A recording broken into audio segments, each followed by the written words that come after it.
The day my father erased me, he didn't whisper it in private. He didn't say it in anger behind closed doors.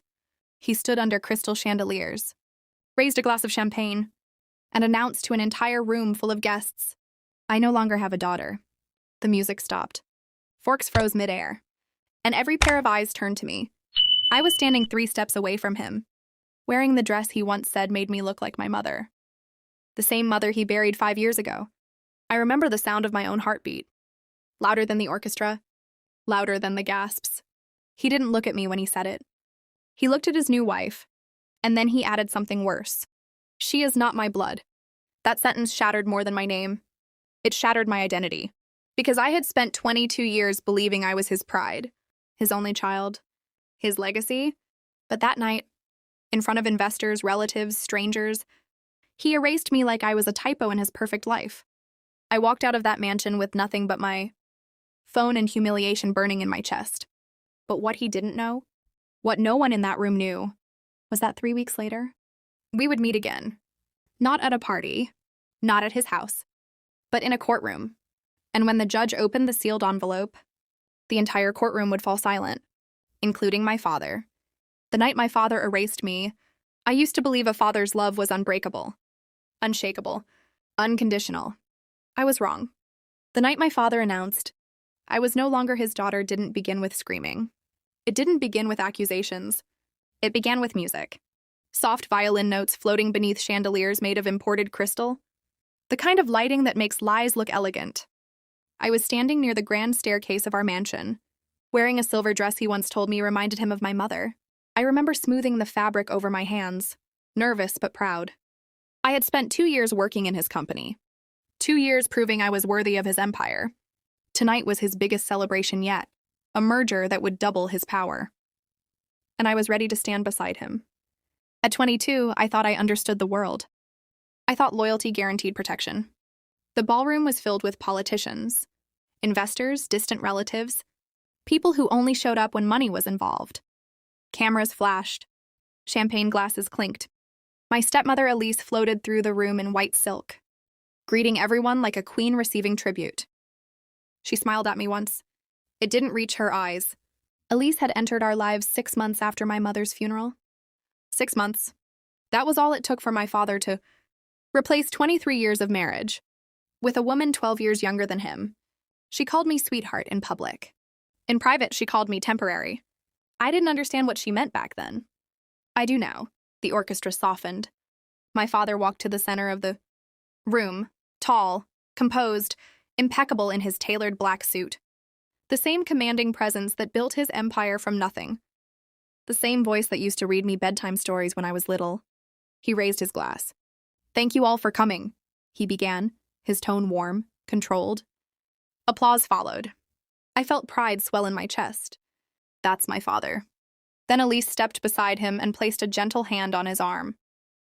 A signal. I saw it. Subtle. Calculated. His expression shifted. "There is another matter I must address tonight." The room quieted. I felt a flicker of confusion. This wasn't in the program. He cleared his throat. "As many of you know, legacy matters deeply to me." People nodded. My name, my bloodline, my company. I smiled faintly. This was it. He was going to announce me as successor. He had been distant lately, yes. Cold, yes. But this made sense. This was business. Then he said it. "Victoria will no longer carry my name." At first, there was polite laughter. They thought it was a joke. I didn't laugh. My stomach dropped so suddenly it felt like I missed a step on invisible stairs. He continued. "She is not biologically mine." The words echoed against marble walls. Someone dropped a fork. A woman gasped. My ears started ringing, but I could still hear my own heartbeat. Violent, frantic, disbelieving. Not biologically mine. I stared at him, waiting for him to smile. To say this was some twisted business metaphor. He didn't. His eyes didn't meet mine. He looked straight ahead, calm, detached, as if he were discussing quarterly profits. "I have recently received confirmation," he went on, "that I was misled 22 years ago." Misled? My mother's face flashed in my mind. Her laugh. Her kindness. The way she held his hand during chemo treatments. The way she defended him even when he forgot anniversaries. She would never betray him. Never. I refuse to allow deception to continue under my roof, he finished. Under my roof. The humiliation didn't come all at once. It crept over me slowly, like cold water rising to my throat. Whispers exploded around the room. She's not his? After all these years? That poor man. Poor man. I took a step forward. My heels felt unstable against the marble floor. Dad, I said. My voice cracked. He flinched at the word. Please escort her out, he told security. Not even looking at me. 2 guards approached. Men who had watched me grow up. Who used to greet me with respect. Now they wouldn't meet my eyes. Sir, there must be some mistake, I said louder now. You're wrong. Elise sighed softly, almost sympathetically. The DNA doesn't lie, Victoria. DNA? My chest tightened. I had never seen any test. Never heard any doubt. Not once in 22 years. I turned to him again. You're my father. Silence. He finally looked at me. And what I saw wasn't anger. It was something worse. Indifference. You have embarrassed this family long enough, he said quietly. But the microphone carried every syllable. Embarrassed? I had studied what he told me to study. Worked where he told me to work. Dressed how he preferred. Spoke carefully at events. I never rebelled. Never caused scandal. But none of that mattered.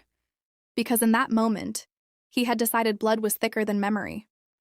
And he believed we shared none. Security gently took my arm. Not aggressively. Almost apologetically. But it didn't matter. The room parted as I was walked toward the doors. Every eye burned into my back. Investors whispering.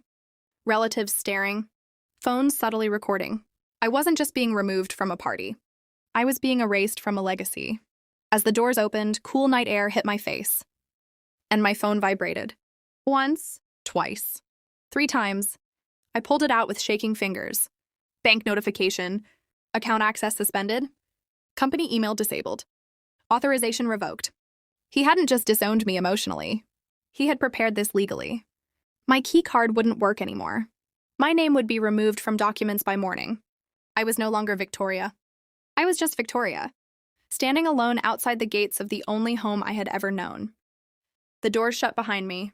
Music resumed inside, as if nothing had happened. I didn't cry. Not yet, because something inside me refused to collapse.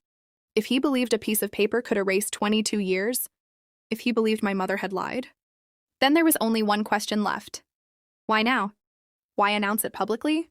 Why humiliate me instead of speaking privately? Unless this wasn't about truth. Unless this was about inheritance. Control.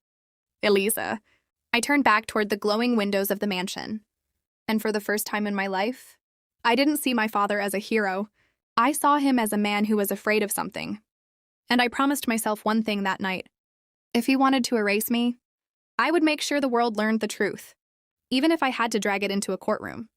The envelope my mother left behind. I didn't go to a friend's house that night. I didn't check into a hotel. I drove to the only place that still felt like it belonged to me. My mother's old cottage. It sat 20 minutes outside the city, near a quiet lake where she used to take me every summer. After she passed, my father kept the property but never visited. He said it was too sentimental. Elise called it useless. To me, it was oxygen. The gate creaked when I pushed it open. The porch light flickered on automatically, like it had been waiting. I hadn't been here in months, but the spare key was still under the 3rd flower pot, exactly where Mom used to hide it. Inside, the air smelled like dust and lavender. I locked the door behind me, and for the first time that night, my hands started shaking, not biologically mine. The words replayed again and again, each time sharper, each time more absurd. I walked straight to the small study at the end of the hallway. Her study. My father had ordered all of her belongings boxed after the funeral. But I secretly moved some of her things here before Elise could redecorate. Her old laptop was still inside the bottom drawer. I plugged it in. It took a minute to power up. The screen flickered, then glowed softly in the dark room. Password. I hesitated. Then I typed my birthday. Enter. It opened. My chest tightened. She never changed it. There were folders, photos, medical records, random documents. I scrolled carefully, heart pounding. And then I saw it. A folder labeled, "For Victoria, if he ever turns on you." My breathing stopped. She knew. Somehow she knew. I clicked it. Inside was a single PDF. Confidential DNA report, dated 22 years ago. The father's name, my father, the result, 99.98% probability of paternity. I stared at the number until it blurred. He was my biological father. The test was done at his request. Signed, sealed, verified, so why lie? Why now? My pulse began racing for a different reason. Beneath the DNA report was a voice recording. Time-stamped 3 months before my mother died. I hesitated only a second before pressing play. Her voice filled the room, soft, calm, but tired. Victoria, if you're hearing this, it means your father has chosen power over truth. My throat tightened instantly. There was an audit, she continued. Years ago, your father made investments he shouldn't have. Illegal ones. When the board started asking questions, he needed a distraction. A narrative. Something to protect his image. My stomach dropped. He considered divorcing me and claiming infidelity, but the DNA test proved you were his. So that option disappeared. I felt cold. Ice cold. He was furious when the results came back positive, she whispered. Not because he doubted me, but because it meant he couldn't use you as an escape. I covered my mouth. No. He loves you in his own way, she said softly. But your father loves control more. The recording crackled slightly. If he ever disowns you publicly, it will not be because you aren't his daughter. It will be because he needs you gone. Gone. I paused the recording. My thoughts were colliding. Audit. Board. Illegal investments. Distraction. He wasn't questioning my blood. He was protecting something. I resumed the recording. There's more, my mother said. In the safe behind the painting. My head snapped toward the wall. The lake painting. My favorite. I stood slowly and lifted it off its hook. Behind it, a small metal safe. My heart felt like it was beating in my throat. The code? I tried her birthday. Wrong. I tried mine. Wrong. Then I remembered something she always said. Family isn't just blood. It's choice. Choice. Her wedding anniversary. I entered the date. Click. The safe opened. Inside were documents. Flash drives. A sealed envelope with my name written in her handwriting. I opened the envelope first. Inside was a letter. Victoria, if you're reading this, he has finally done what I feared. The financial files in this safe are copies. Originals were destroyed years ago. These prove he moved company funds into offshore accounts under shell corporations. If exposed, he could face criminal charges. My breath caught. There it was. The motive. If I was removed from the family publicly, if he claimed I wasn't his biological child, then legally I couldn't inherit shares, couldn't question decisions, couldn't challenge the board. I would lose standing, lose leverage. He wasn't erasing me emotionally. He was neutralizing me legally. And Elise would inherit everything if something happened to him. My hands clenched around the paper. This wasn't about DNA. This was about money, power, silencing potential threats. And I had just become one. My phone buzzed suddenly, making me jump. Unknown number. I stared at it for a moment before answering. Hello? A male voice responded. Victoria? Yes. This is Daniel Harper. I'm an attorney representing one of your father's former board members. My pulse quickened. I believe we have a mutual problem. Silence stretched between us. He announced tonight that you're not his daughter, Daniel continued. Interesting timing. You know about the audit, I said carefully. A pause. I know enough to say this, why if he's trying to cut you out publicly, he's scared. Scared. The same word that echoed in my head earlier. Why are you calling me? I asked. Because if he's willing to erase his own daughter to protect himself, there's no limit to what he'll do next. My throat went dry. What are you suggesting? I'm suggesting, Daniel said calmly, that you don't fight this emotionally. Another pause. You fight it legally. The word hung heavy in the air. Legally. Court. Evidence.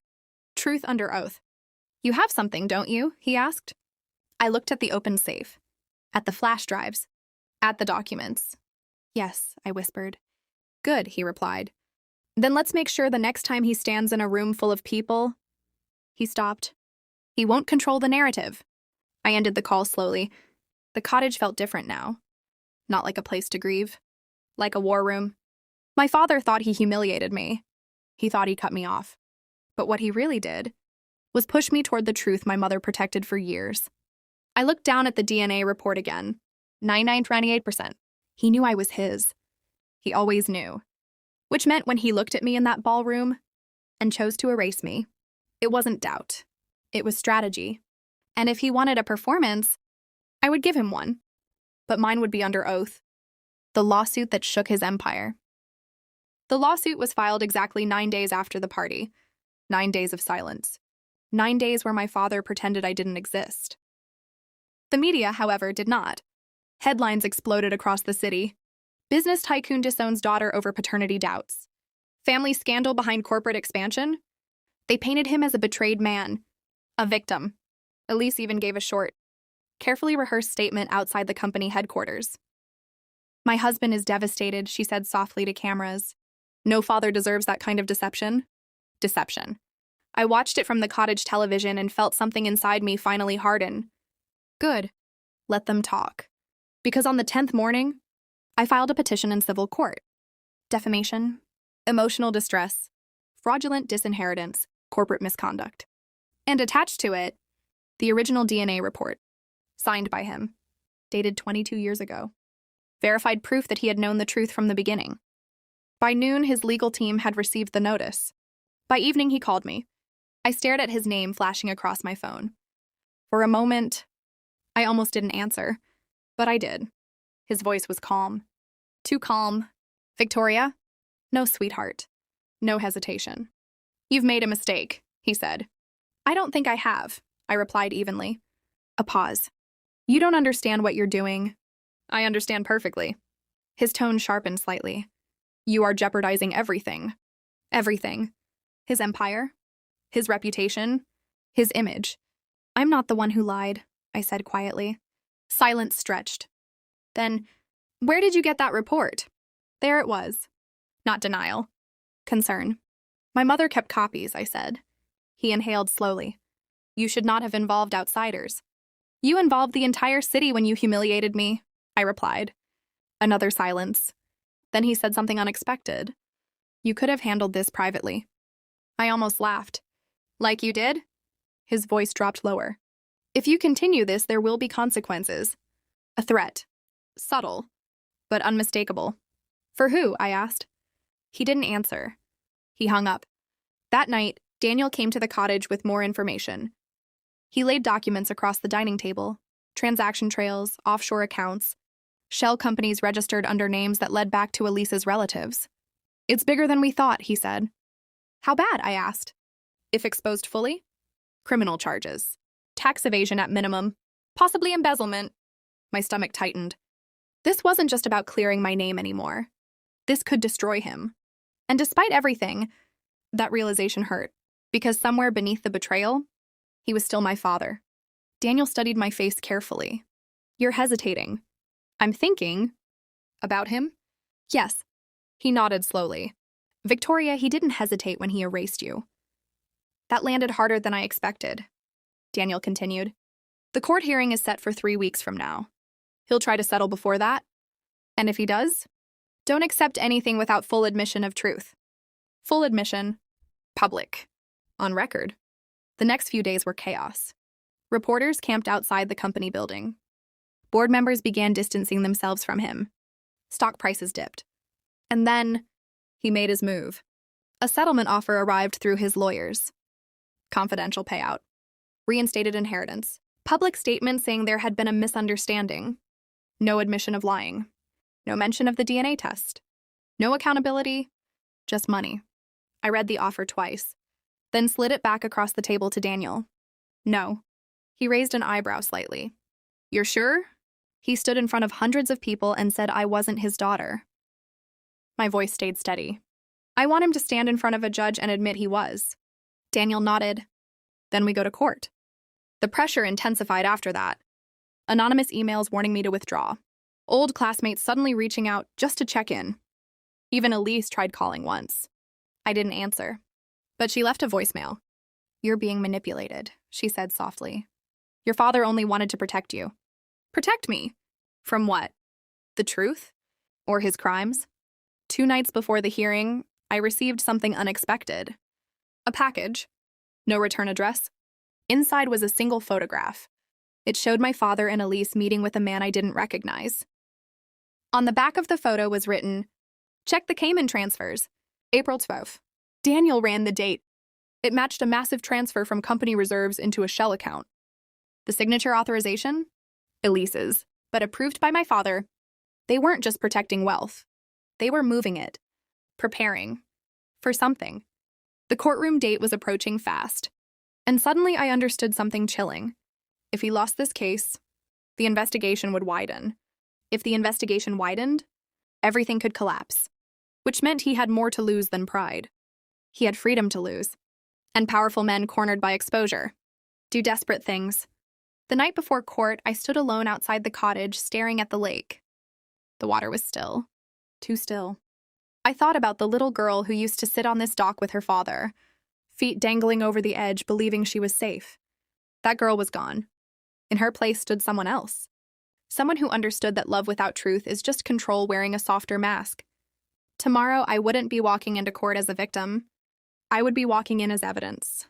And when the judge opened the sealed files, the narrative would no longer belong to him. The courtroom fell silent. The courtroom was colder than I expected. Not in temperature. In atmosphere. Dark wood panels. High ceilings. The state emblem mounted behind the judge's bench. Rows of observers filling every seat, reporters, investors, strangers hungry for spectacle. And at the center of it all, my father. He didn't look at me when I walked in. He sat beside his legal team in a navy suit. Posture straight, expression carved from stone. Elise sat one row behind him, dressed in soft gray, playing the grieving wife once again. For a brief second, I saw a flicker in his eyes. Not guilt. Not regret. Calculation. The hearing began formally. Motions, objections, polite, legal language disguising something deeply personal. Then Daniel stood. Calm, controlled. Your Honor, this case is not about confusion. It is about deliberate public defamation and calculated financial manipulation. He handed the clerk a sealed folder. My hands were steady in my lap. Inside that folder, the original DNA report, the financial transfers, the voice recording, the copied offshore account trails. My father's lawyer objected immediately. Speculative, irrelevant. The judge raised a hand. Overruled. I will review the documents. The room shifted. Papers slid across polished wood. Seconds passed. They felt like hours. The judge read silently at first, then more carefully, then slower. His expression changed. Subtle at first, then undeniable. He looked up. Mr. Arik, he said, addressing my father directly. Is this your signature on the DNA report dated 22 years ago? The entire room leaned forward. My father adjusted his cuff. Yes, one word, barely audible. And at that time, the test confirmed paternity? A pause. Longer this time. Yes. A ripple moved through the courtroom. Not loud, but sharp. The judge continued. Then why, at a public event, did you declare under recorded circumstances that the plaintiff was not biologically yours? Silence. The kind that presses against your ears. My father finally looked at me. For the first time since the party. His eyes searched my face. Maybe for weakness. Maybe for mercy. He found neither. It was a personal matter, he replied. The judge's tone hardened. It became a legal matter the moment reputational damage occurred. Daniel stood again. Your Honor, we would also like the court to review the financial transfers dated April 12 and subsequent offshore allocations authorized by the defendant and his spouse. Elise stiffened visibly. More documents were handed over. More silence. This time heavier. The judge's brows tightened. These accounts were not disclosed during corporate audit filings. No one spoke. Not the lawyers. Not the observers. Not even the reporters. Because now, this wasn't family drama. This was fraud. The judge leaned back slowly. Mr. Ott, it appears the public disownment of your daughter coincided precisely with the restructuring of inheritance, rights and internal financial scrutiny. There it was. Out loud. On record. My father's jaw tightened. He didn't deny it. He couldn't. Daniel spoke softly but clearly. The plaintiff was not removed because she was not his daughter. She was removed because she was legally positioned to question financial Irregularities. A reporter's pen dropped. No one picked it up. The judge removed his glasses. Mr. Do you deny that the plaintiff is your biological child? My father swallowed. I saw it. The crack. The smallest fracture in the empire he built. No, he said quietly. She is my daughter. The words echoed. Not biologically mine. She is my daughter. The courtroom fell silent. Completely. No whispers. No cameras clicking. Just the weight of truth settling over everyone present. For 22 years, I had carried his name with pride. Then he tried to strip it away like it meant nothing. And now, under oath, he gave it back. But something had changed. Because I didn't feel relief.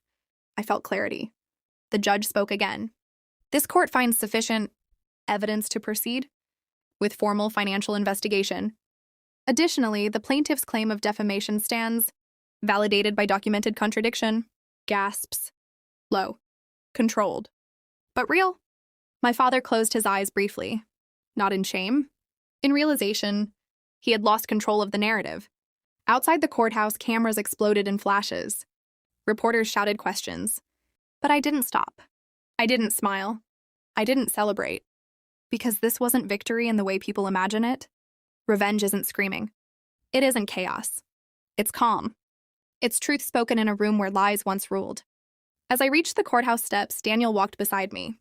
It's done, he said. I nodded. Yes. Behind us, my father exited, surrounded by lawyers. For a brief second, our eyes met again. This time, I didn't see power. I saw a man who chose reputation over family, and lost both. I turned away first, not because I was weak, but because I was finished. He tried to erase me. Instead, he exposed himself. And the silence in that courtroom, that was the sound of his empire cracking. My name is Victoria. I am 22 years old, and I was never not his daughter. I was the truth he tried to bury, and I survived. Please subscribe my channel, Revenge Thoughts.